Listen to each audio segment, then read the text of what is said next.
Welcome back. Brian Williams is the most watched news anchor in the United States, but he will not be in his anchor chair tomorrow after a self-imposed leave of absence. But the big question everybody's asking, and I mean everybody in the TV industry, is will he ever sit in that chair again? Some people at NBC have been asking me that question. They've been texting, they've been G-chatting. The thing is, Williams has been very clear in his statement yesterday. He says he will be back. But several people I trust at NBC, high-ranking people, acknowledge that it's quite possible he will not. No one really knows. The top anchor at another network pointed out to me overnight that literally nobody knows the answer right now. It's like there's a finger in the air trying to figure it out. So I'm going to ask some of the greatest minds in media right now. Jeff Greenfield, a TV veteran, a columnist for the Daily Beast, and a contributor to the PBS NewsHour. Frank Sesno, a former DC bureau chief for CNN, director of the GW University's School of Media and Public Affairs, and Kimberly Dozier, a former correspondent for CBS News, now a CNN contributor. Thank you all. And Kimberly, let me start with you as someone who has been on multiple tours in Iraq, reporting there, embedded there. Do you think this could be a career-ending offense for Brian Williams? Well, I think what he has to do is reach back in his mind and remember what actually happened. I wrote a book about our team getting hit by a car bomb. I interviewed afterwards everyone who'd been at the scene to try to piece together what actually happened. It was amazing that there were two soldiers who were both convinced that they threw the one red smoke grenade that brought rescuers to our location. Talk to either of them and they will swear to you it was them. Actually, I finally found a medic later who said, no, each of them thought they were throwing it, but in the end, they got in a fight with each other and someone else had to throw the smoke grenade. They don't seem to remember that. Memories under stress are plastic, and over time, when you look back, things that you thought you remembered really well, they start to get fuzzy around the edges. So he could make a virtue out of excavating, exploring, and then reporting that.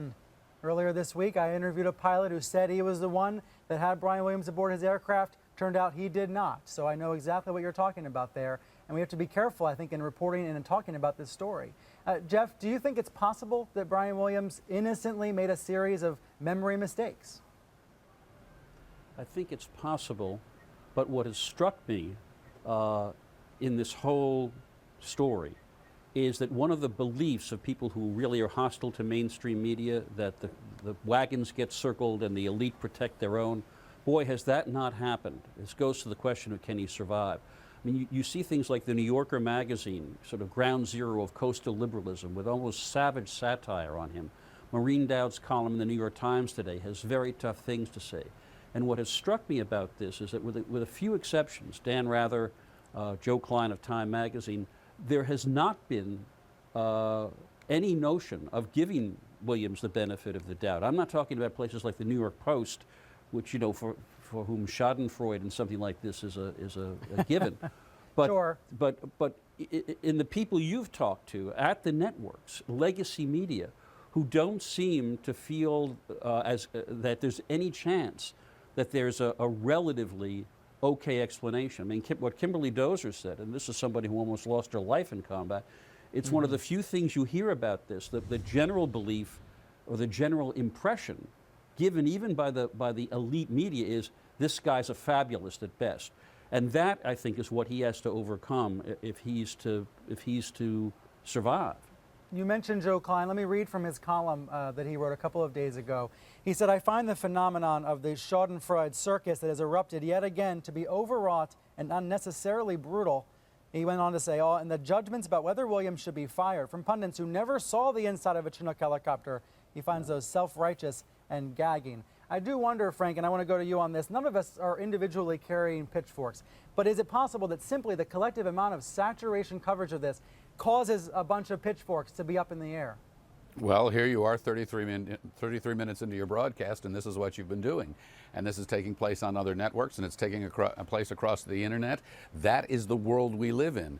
And the silence from NBC has been deafening, and the silence from Williams' defenders has been deafening.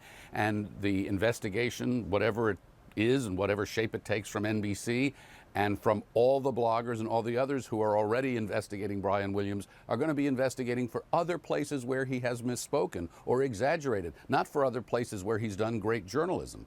So as time passes, this becomes more difficult, and you're right.